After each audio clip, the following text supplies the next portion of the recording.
아모스서와 말라기서를 우리가 공부를 했는데 소그룹을 공부를 할 때 성경 공부라든지 성경 말씀 나누는 것이 중심이 되도록 하라 그랬는데 말라기서를 가만히 들여다보면 1장에서 제일 많이 나오는 단어가 어떤 단어가 있는가 하면 어떻게라는 말과 어찌, 어떻게, 어찌 이런 말이 많이 나오죠. 그 말을 자세히 살펴보면 하나님께서 너희들이 이랬다. 그럼 언제 그랬습니까? 어찌하여 그랬습니까? 어떻게 언제 어떻게 했습니까? 하나님 증명해 보십시오. 하나님 증거를 대 보십시오 하면서 이 단어를 많이 씁니다. 이 마라는 단어인데요. 이 마라는 단어는 어떻게, 어찌하여, 언제, 왜 이렇게 우리가 쓰는 why, when, what, how 이런 단어로 다 번역될 수 있는 말이 이 마라는 말입니다.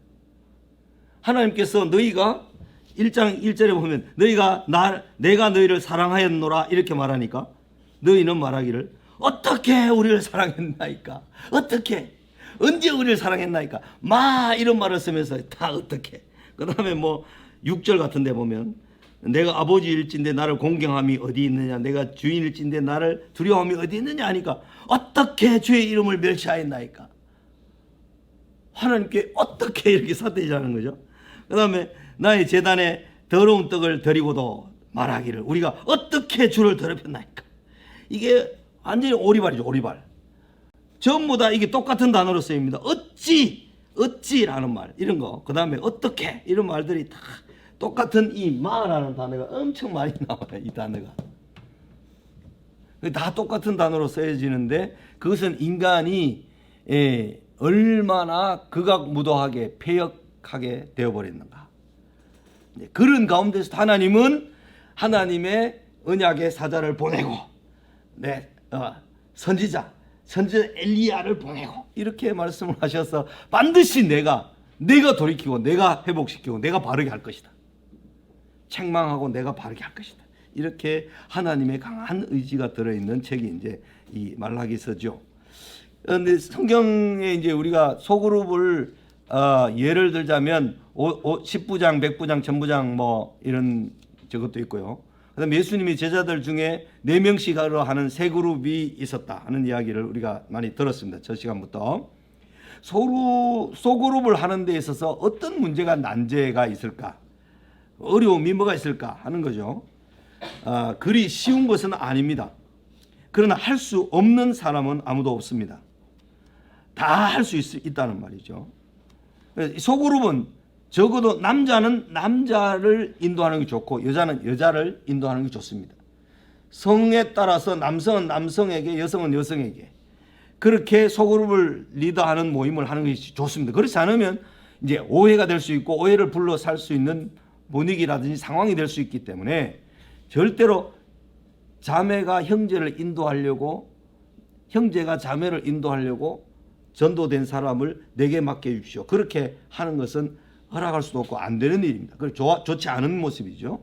그건 안 되는 모습인데 소그룹을 할 수 없을 만큼 예수 믿은 지 적어도 1년 이상만 되면 소그룹을 다 할 수 있고 또 예수 믿은 지 정말 정상적으로 오랫동안 믿었다든지 또 바이블 플러스를 거치면 누구든지 다 소그룹을 리드할 수 있습니다. 나는 못해. 나는 안 돼. 이렇게 할 수 있는 사람은 아무도 없습니다. 소그룹 모임을 할 수 없을 것이라고 지레 포기하는 일은 아주 잘못된 생각입니다. 아이를 낳을 수 있는데 아이를 낳지 않는 것은 하나님 앞에서 직무유기입니다. 불가피하게 아이를 하나님 주시지 않는 그런 태를 여시지 않는 경우도 많이 있습니다. 그러나 아이를 낳을 수 있는데 아이를 안 낳겠다고 하는 사람들이 요즘 많습니다. 딩크족이라고 해요. 딩크족. 더블 인컴. 두 사람이 수입을 가져오는데 노 키드. 딩크라고 그러죠. 그렇게 말하는데 이게 이제 요즘 보니까 젊은 사람들 중에 내가 아는 사람들 중에도 몇 명 있어요. 시아버지, 친정엄마한테 아버지한테 우리는 결혼하지만 애를 절대로 낳지 않겠습니다. 애를 낳아서 기른다는 것이 그들의 삶의 불행을 가져다 주는 것 같아서 우리는 절대로 안 낳겠습니다 하면서 그걸 약속을 받고 결혼한 사람들이 많이 있어요. 낳아보지도 않고 그 아이의 미래를 결정하고 그 아이의 미래가 불행할 것이라고 단정하는 것은 무슨 자신감입니까? 그렇지 않습니다. 아이를 낳을 수 있는데 낳지 않는 것은 정말 하나님 앞에 직무유기입니다. 이 직무유기가 오늘날 이 사회적으로 보통 이제 2명 이상이 낳아야 현상 유지가 되죠. 2명이 부모가 죽으면 2명이 이제 그 다음 대를 이어서 하는데 우리나라는 지금 0.78인가 뭐 0.8도 채 안 되죠. 그런데 일본은 뭐 1.2인가 1.3이 그 정도 되는데 출산이 이렇게 떨어지니까 2027년이 되면 국민연금이 수입과 지출이 똑같아진답니다. 한 해에 들어오는 수입과 지출이 똑같아진다는 말은 그만큼 나이 든 연금 수령자가 많아지고 젊은 사람이 일하는 사람이 줄어든다는 거죠.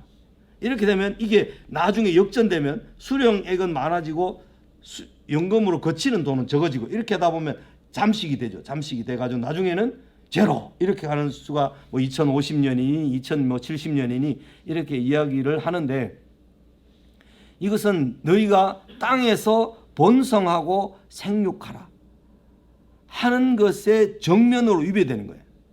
이것을 가장 잘 지키고 있는 사람들이 이슬람 사람들이에요. 유럽에 가면 이슬람 사람들이 와서 유럽에는 1명, 2명 이렇게 낳잖아요. 낳으면 이슬람 애들이 와서 6명씩 이렇게 낳아버리면 이슬람화된 문화가 다 되어버린 거죠. 그래서 그것이 이제 가장 심한 곳이 프랑스인데 프랑스는 개신교가 활발하게 있었던 것을 다 위그노들을 학살하고 죽이고 엄청나게 핍박을 해서 개신교가 꽃을 피우지 못하게 해서 칼빈도 프랑스 사람이었는데 제네바로 스위스로 넘어갔죠. 이런 것들을 보면서 프랑스가 지금은 이슬람화가 가장 많이 진전된 그런 나라가 되고 말았는데 그래도 독일은 개신교로 많이 이제 종교개혁을 하기도 했고 그렇게 하면서 많은 이민자를 받아도 개신교의 기독교의 그 뿌리와 이런 것들을 가지고 있죠. 미국에 어느 정도의 이민자들 또는 노예들 많이 갔었어도 이제 기독교 퓨리탄 정신, 청교도 정신이 아직도 남아있고 그래도 그것이 사회를 유지하는 지탱하는 힘이라고 할 수 있는데 우리 한국의 상황을 이렇게 보면 기독교가 번성해서 막 1200만, 1300만 이렇게 되는 쪽으로 갔다가 기독교가 힘을 잃어서 막 사람들이 지탄의 대상이 되면서 기독교가 엄청나게 줄고 카톨릭으로 간다든지 엉뚱한 데로 가는 사람들이 많이 생겼죠. 그러면서 이 기독교가 뭐랄까요? 영향력 없는 입장이 되어버리죠. 그 영향력이라는 것은 돈이 많아서 영향력이 있는 게 아니에요. 숫자가 많아서 영향력이 있는 거 아니에요. 한 사람이라도 예수 믿는 사람 목사들만이라도 희생을 하고 자기를 죽여서 자기를 희생해서 어떤 불의 앞에서도 굴하지 않고 그 하나님의 의를 순종하고자 하는 삶이 있으면 그런 사람들이 적지만 그런 사람들이 많이 있다는 것 자체가 예수 믿는 사람들 영향력이 있는데 전부 다가 자기 살려고 하나님의 진리를 버리고 하나님의 뜻을 외면하고 가기 때문에 기독교가 이제 무기력하게 되는 입장인데 시골에 가보면 전부 이제 다문화 민족, 다문화 식구들이 전부 다 시골을 다 이제 차지하고 있죠. 도시는 아직 많이 그렇지 않지만 시골에는 외국인, 그러니까 외국인들과 혼혈, 동남아시아에서 온 분들이 결혼해서 자녀를 낳는 그러니까 엄마가 그렇게 되니까 한국말을 더듬거리고 약간 어렵게 되면서 힘들게 되는 경우가 많이 있죠. 자녀들도 막 이렇게 사람들로부터 무시를 당하고 편견을 받고 이렇게 하면서 어려워지는데 결국 하나님의 백성들이 하나님의 말씀을 지키기 위해서 그 말씀을 순종하기 위해서 어렵든지 힘들든지 괴롭든지 그것을 감내하면서 자기 정체성을 잃지 않고 버리지 않는 것, 그것이 하나님의 백성들의 가치고 힘인데 그걸 상실하니까 아무것도 없어지는 거죠. 이스라엘 백성들이 사사시대를 보면 미디안을 피해서 이방 족속들을 피해서 좁은 길로 숨어 다닙니다. 소로로 다녔도다. 기드온 드보라 시대에 이스라엘 백성이 타작을 하는데 마당에 사지 못하고 술틀 깊은 구덩이 있잖아요. 그 구덩이에 숨어서 타작을 해야 그 타작물을 빼앗기지 않고 자기가 먹을 수 있는 거예요. 그러니까 이게 얼마나 괴로운 거예요. 자기 약속의 땅에 와 있는데 약속의 땅에 사는 백성들은 기가 죽고 백성이 힘이 없어서 다 숨어서 소로로 다니고 좁은 길로 다녀야 되는 그런 판국이 되어버리는 거죠. 근데 이스라엘 백성이 사사시대를 거치면서 그들이 확인하고 또 확인해야 되는 것은 뭐였는가 하면 에브라임 지파 같은 경우에는 땅도 좋은 땅이고 복도 많이 받았고 물질도 많고 그런 지파였는데도 불구하고 이 에브라임 지파가 민족이 이방 민족과 전쟁을 할 때 다 1000명씩 10,000명씩 이렇게 병력을 파병해야 되는데 에브라임 지파는 그것을 파병하지 않는 거죠. 아말렉에 뿌리 박힌 사람들을 파병한다든지 에브라임 지파는 건너가지 않았다가 전쟁에 승리하고 돌아온 입다에게 너 왜 우리를 부르지 않았어? 10이나 걸어가지고 입다가 너 불렀다 공문 다 보냈다 봐라 여기 공문 증거가 있다 이러는데도 내가 입다 너를 죽여버리겠다 하면서 에브라임 지파가 42,000명 이상이 요단강 건너서 입다가 있는 그 길라 지역으로 갔다가 넘어오면서 42,000명이나 죽임을 당하죠. 그러니까 전쟁의 날에 외적과 싸울 때는 안 보내고 있다가 자기네들의 공로를 공치사를 받을 수 없게 되자 자기네들이 공치사를 주장하면서 입다를 죽여버리겠다고 하면서 달려갔다가 그렇게 많은 죽임을 당한 것들을 보면 사사시대에는 왕이 없으므로 자기 소견에 옳은 대로 행하였더라 하는 그 말씀이 주를 이루고 있으면서 결국 에브라임 지파의 주도권에서 여호수아 에브라임 지파의 주도권에서 유다에게로 그 지도력이 넘어가게 되는 과정을 보여주는 책이 사사기입니다. 그래서 1장에 보면 제일 많이 나오는 단어가 뭐냐면 우리 중에 누가 먼저 싸우러 올라가리까 하면 유다가 먼저 올라갈지니라 유다니라 나중에 베냐민 지파와 싸울 때도 18장에 가면 누가 먼저 올라가서 베냐민과 싸우리까 하면 유다가 먼저 올라가라. 1장에 나오는 많은 지파들이 소개되고 지파들이 그들이 땅을 점령했고 점령하지 못했는 것을 설명하면서 유다 지파 유다의 자손들은 이게 제일 많이 나옵니다. 그러면서 모든 지도력이 에브라임과 므낫세 장자의 직분을 받았던 두 지파의 몫을 받았던 요셉 지파에게서 유다 지파에게로 그 모든 지도력이 다 옮겨져 가는 과도기 그런 내용이 사사기의 내용입니다. 왜냐하면 1장에 그것이 가장 많이 유다라는 단어가 반복되기 때문에 그러는데 결국은 이게 뭐냐면 지도자나 리더십을 행해야 되고 리더십을 실천해야 되는 사람이 자기의 직무와 책임을 유기할 때 책임을 지려고 하고 책임을 짊어지고 희생을 감당해 줘야만 되는데 에브라임 지파가 병력을 안 보내니까 이제 다른 지파 강 건너편에 있는 르우벤 지파 보내겠습니까? 강 건너 불구경하듯이 그 강 건너 정쪽에 있는 하솔왕 야빈과 드보라가 싸울 때 안 보내고 강가에서 피리를 부는 소리를 들으면 어찌 되리니까 르우벤 시내가에 큰 결심이 있었다. 결심을 하고 안 가는 거죠.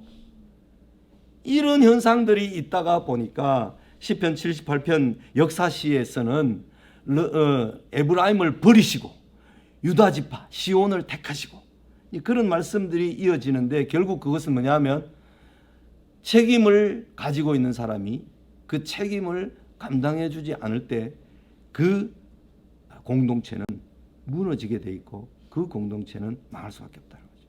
그래서 예수님이 오셔서 마태복음에 2번 나타나는 뚜렷한 말씀이 백성들이 유리하며 고생하며 기진하는 것을 보고 주님께서 애통히 여기고 불쌍히 여기사 주님께서 그들에게 하신 3가지 일 2번 나옵니다. 4장 23절 9장 35절에 보면 무리를 불쌍히 여기사 목자 없는 양같이 유리한 백성을 보고 불쌍히 여기사 주님께서 가르치시며 선포하시며 고치시니라 하는 이 3가지 이 3가지를 4장 35절 9장 36절 4장 35절 이런 데서 2번씩이나 뚜렷하게 말씀하시는 것을 봐서 예수님이 오셔서 하신 일은 가르치고 선포하고 고치시는 일인데 가르치신 일이 제일 길게 제일 많이 나오는 곳이 마태복음 10장에서부터 25장까지 고치시는 일은요 8, 9장에 집중되어 있습니다. 마태복음 2장에 막 이것저것 다 고치시는 내용 거기 다 들어있어요. 선포하는 것이 어디 들어있습니까? 5장에서 7장까지 하늘나라 하늘 헌장을 선포하는 것이 산상보훈 5, 7장입니다. 8, 9장은 고치고 치료하고 고치고 치료하고 치료하시는 겁니다. 10장부터 25장까지는 가르치시는 거예요. 그러니까 예수님께서 가르치고 선포하고 고치시느라고 말씀하시지만 가르치는 내용이 가장 중요했다는 거죠. 그것이 소그룹에서나 교회에서나 제일 중요한 일이기 때문에 항상 예배에서 가장 많은 시간을 차지하는 것이 설교의 시간.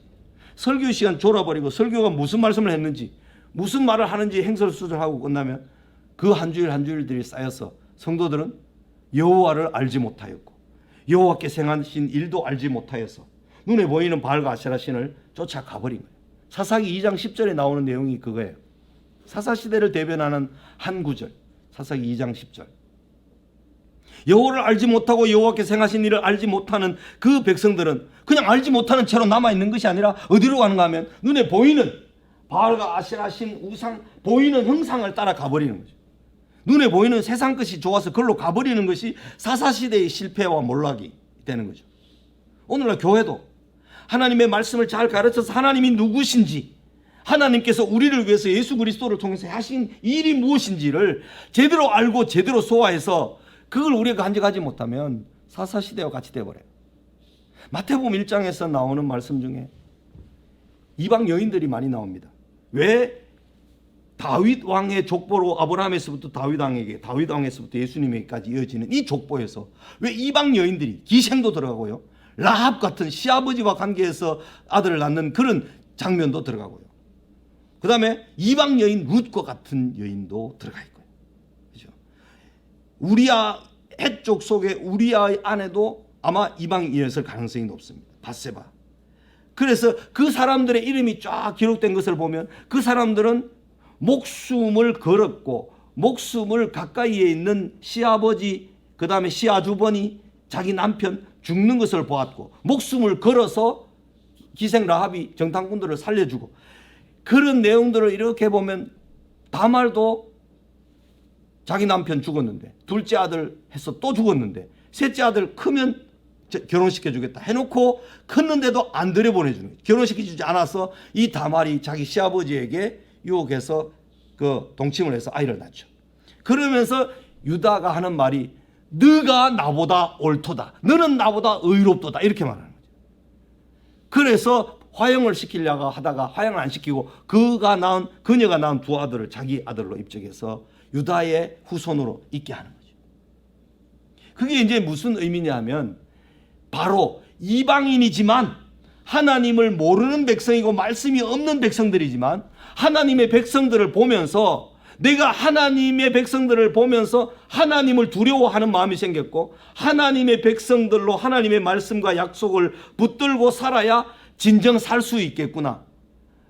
그래서 유대인보다 더 유대인다운 정체성을 가진 사람으로 이방인이지만 여인들이지만 그 마태복음 1장에 예수님의 족보에 이름을 두고 있는 거예요. 그러면서 그 여인들의 이름을 보면서 이분들은 말씀을 자기네들이 뿌리로 가지고 있는 것도 아니고 그들이 근거로 가지고 있는 것이 아니었음에도 불구하고 자기의 목숨을 걸어서 유대인들이 믿는 그 하나님, 유대인들에게 약속해 주신 그 말씀하시는 하나님, 유대인들에게 40년 동안 광야 생활에서 죽지 않고 그 많은 인구가 살아남게 하신 하나님을 믿어야 되겠다. 이렇게 해서 목숨을 걸어 정탐꾼도 살려주고, 목숨을 걸어서 시어머니 쫓아오면 어떤 일이 있습니까? 이 모압 족속은 얼마 전에 5, 60년 전에 사사기 시작되는 초입에 있으니까 5, 60년 전에 이 모압 족속이 이스라엘 백성을 바알 보올 사건을 통해서 음란한 짓을 유혹해가지고 하루에 23,000명이나 죽임을 당하는 그런 매우 심각한 심판을 받게 한 족속이 모압 족속이거든요. 모압 평지에서 그런 일이 일어났기 때문에. 그래서 예루살렘, 베들레헴으로 돌아가면 이스라엘 백성들이 모압에서 왔군, 모압 여인, 그 우리를 음란하게 유혹해서 우리 백성을 23,000명이나 죽게 한 그것을 뚜렷하게 기억하고 있는 그 시대에 룻이 베들레헴으로 가는 것은 자기 목숨을 내놓고 가는 것이었어요. 그런 입장에서 보면 룻의 그 행위가 단순하게 시어머니를 붙쫓아 간 것이 아니고 시어머니의 하나님, 시어머니가 섬기는 그 하나님이 내 하나님이고 시어머니의 죽는 곳에 내가 죽고, 이런 표현들을 보면 룻은 유대인들보다 더 유대인다운 정체성, 말씀을 붙드는, 말씀을 온전히 신뢰하는 그 정체성을 가지고 있어서 회복자를 낳았고 그 회복자가 다윗을 낳고 다윗을 통해서 예수 그리스도가 오게 되는 그 모든 예수님의 길의 족보자가, 족보에 들어있는 예비자, 길을 예비한 사람이 되었다는 거죠. 그러니까 이 마태복음에 나오는 이방인들, 여인들 이런 사람들을 보면 그들은 유대인들보다 더 유대인다운 정체성을 가진 사람이라서 그들이 도무지 뭐랄까요? 이스라엘 백성들을 부끄럽게 하는 그런, 다윗을 부끄럽게 하고 이스라엘 백성들을 부끄럽게 하는 그런 아이덴티티를 가지고 있었던 사람이에요. 아이덴티티. 그 예수 믿는 사람들이 자기 아이덴티티에 충실을 하려면 어떻게 해야 되는가 하면 환난을 만났을 때 인내를 해야 되고, 인내를 통해서 연단을 이루어야 되고, 연단을 통해서 소망을 이루어서 그 소망을 통해서 즐거움으로 가야 됩니다. 즐거워. 일로 가는데, 그러므로 환난이 있을 때 환난 중에서 우리는 즐거워해라 이렇게 되는 거죠. 이게 어떤 의미냐 하면 욥기서 23장에서 인내를 가르치면서 연단을 거기서 연단을 가르치는 게 아니고 여기서 연단을 가르쳐야 돼요. 연단은. 이 연단은 환난이 일어나면, 핍박이 일어나면 하나님 말씀을 지키려고 하는데 하나님 나라에 들어가려면 너희가 많은 환난을 겪어야 할 것이니라. 사도행전 14장 22절에서 바울이 말한 것인데, 이 환난이 오면 인내를 해야 되죠. 인내, 견뎌야 되죠. 견뎌내야 됩니다. 이기는 것이 승리입니다. 견디는 것이 승리라 그랬습니다. 이 인내를 하면 결국 무엇이 생기는가 하면 이 연단이 돼. 이 연단이 뭐냐면 캐릭터가 뭡니까? 그 물체, 그 인격이 가지고 있는 특질이잖아요. 특질. 쇠의 특질은 쇠가 100% 될 때 강철로 쇠의 특질을 가장 잘 나타내죠. 그렇잖아요. 그 다음에 그 기독교인의 특징은 예수 그리스도처럼 자기를 내어주고 낮아지는, 그 죽음에까지 낮아지는 그 특징을, 캐릭터, 그런 성도다운 성도의 캐릭터가 뭡니까? 정체성입니다. 예수 믿는 사람들의 정체성이 뭐냐면 예수 믿고 부자 되지, 예수 믿고 내가 떵떵거리면서 높은 데 가자, 이게 아니고, 예수 믿는 사람들의 특질은 뭐냐면 예수님과 함께 자기 십자가를 지고 자기를 부인하며 주님을 쫓아가는 거죠. 이런 특징이 있는 아이덴티티를 가진 그리스도인으로 자라기 위해서는 이것이 필수적이라는 말이죠. 이게 주어져서 이렇게 견딜 때 이런 그리스도인의 정체성과 캐릭터가 생기고, 그것은 곧 소망을 낳아서 소망 때문에 우리가 즐거워한다, 이런 의미죠. 그러니까 예수 믿는 사람들에게 이 환난은 우리를 슬프게 하거나 우리를 좌절시키거나 우리를 교회에서 떠나게 만드는 것이 아니라 우리에게 즐거움의 근원이 된다는 거죠. 왜? 인내를 낳게 하고 연단을 해서 우리를 그리스도인답게 만드는 재료로 쓰이는 것이기 때문에, 그래서 환난 가운데도, 환난 중에도 즐거워하나니라는 그 말씀을 듣는 것입니다.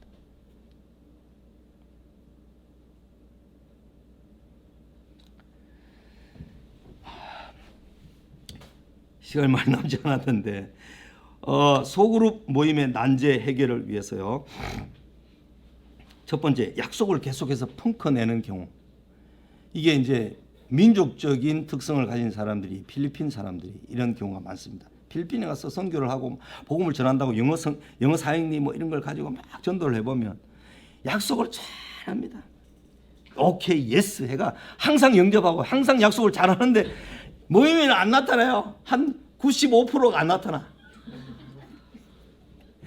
그런데 이와 대조적인 사람들이 있습니다. 베트남 사람들은 좀 달라요. 베트남 사람 같은 열대 지방에 있지만 그들은 동양 문화권이나 유교 문화권에 이렇게 대륙이 연결되어 있는 사람들을 그런지 이 사람들은 의리도 있고 이 사람은 약속도 잘 지키는 사람들이에요. 한번 약속했으면 약속을 어렵게 하더라도 약속을 잘 지켜요. 그래서 우리 기업들이, 필리핀에는 기업들이 대기업에 안 들어갑니다. 그러나 베트남에는 우리 기업들이 중국에서 빠져나와서 전부 베트남으로 다 갑니다. 베트남에 어마어마한 투자가 이루어져서 모든 대기업들이 거기에서 또 공장을 다 짓습니다. 베트남이 국민소득 다 이만치 올라가고, 우리 선교사 중에 베트남에서 한국어 가르치는 선교사가요, 한국어를 너무 잘 가르쳐가지고 한국어 인정시험에 하면 전부 다 100% 합격이야. 그리고 공산당 간부들이 자기 자녀들을 전부 다 그 학원에 보내. 어떻게 가르치는가 하면 문학을 말하면서 발음 나는 대로 계속 읽히는 거죠.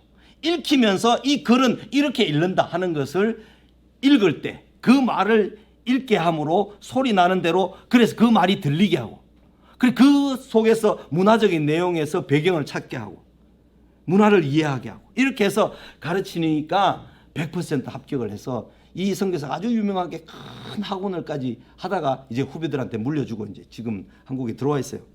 천안에서 약사로 일하다가 이제 한 우리 DFC 선교사인데 공산당 간부들이 되게 인기가 그 사람한테 인기가 많았어요. 그러다가 이제 왔는데 이 약속 펑크를 내는 사람들은 성격상 그런 사람이 있을 수 있고 또 자란 환경에서 이렇게 내는 수가 있는데 펑크를 내면 어떤 일이 생기느냐 그것을 잘 설명해 줘야 됩니다. 우리가 사람이 살아가는데 약속 개념, 상식 개념이 참 중요하다 하면서 자꾸 약속을 지킬 수 있도록 격려하고 도와주고 하루 전에 전화를 해서 확인하고 그렇게 해서 꼭 확인하도록 해야 됩니다. 펑크를 자주 내는 사람은 밥 먹듯이 펑크 내는 사람은 약속에서 펑크 내는 사람은 좋은 하나님의 사람으로 자라기 어렵죠. 그러나 우리가 끊임없이 인내하면서 그들을 도와서 반드시 그 대책을 세워서 아주 좀 더 관심을 가지고 올 수 있도록 유도를 하는 것이 필요하겠죠. 하나님의 말씀에 대한 관심이 없다. 말씀을 왜 먹어야 되는지, 왜 공부해야 되는지, 말씀을 왜 들어야 되는지 이 말씀에 대한 관심이 전혀 없다. 이렇게 될 때 우리는 하나님 말씀이 어떤 의미를 가지고 있는가를 차근차근 잘 설명해 줘야 됩니다.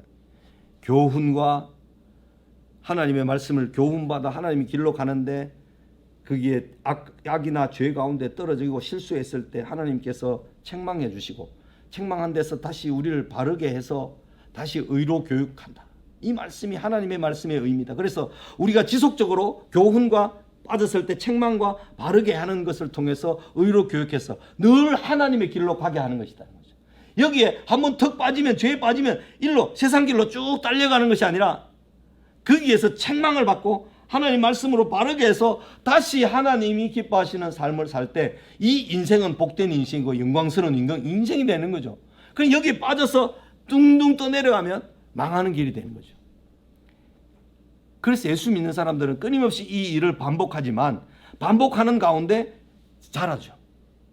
예수 그리스도의 장성한 분량까지 자라가는 거죠. 이것이 예수 믿는 사람의 특징이기 때문에 하나님 말씀이 우리에게 어떤 의미가 있는가, 하나님 말씀이 우리에게 어떤 능력이 있는가를 보여주기도 하고 설명해 주기도 하고 하나님 말씀은 살아있다고 했고 좌우에 날선 어떤 검보다 더 예리하여 혼과 영과 및 관절과 골수를 찔러 쪼개기까지 하고 하나님 말씀 앞에는 모든 것이 다 드러난다. 그게 진리의 말씀이다. 진리의 말씀은 우리의 거울이다. 마음의 거울이 딱 비춰지면 그 거울에 우리의 더러운 것들이 악한 것들이 다 드러나고 비친다. 그러면서 그 말씀은 우리를 하나님을 알게 하고 하나님의 뜻을 따라 살게 해서 복된 인생이 되게 한다. 그렇게 설명을 잘 해주는 것이죠. 하나님 말씀에 대한 이해나 깨달음이 어렵다고는 없다. 이것은 너무 하나님 말씀을 우리가 가르치려고만 하는 자세에서 하다 보면 이런 현상이 일어나요. 그러니까 말씀을 가지고 너가 어떻게 생각하느냐, 여기에서 많이 반복되는 단어가 뭐가 있느냐, 이 단어는 어떤 의미가 있다고 생각하느냐, 네게 어떤 의미를 가지는 줄 한번 생각해봐라 하면서 그 사람에게 끊임없이 주고받는 질문과 답을 통해서 그 사람의 생각을 끌어내고 해야만 성경 말씀에 대한 보는 눈과 관찰력과 생각하는 능력이 커져서 그 말씀의 맛을 조금씩 느낄 수 있게 해주는 것입니다.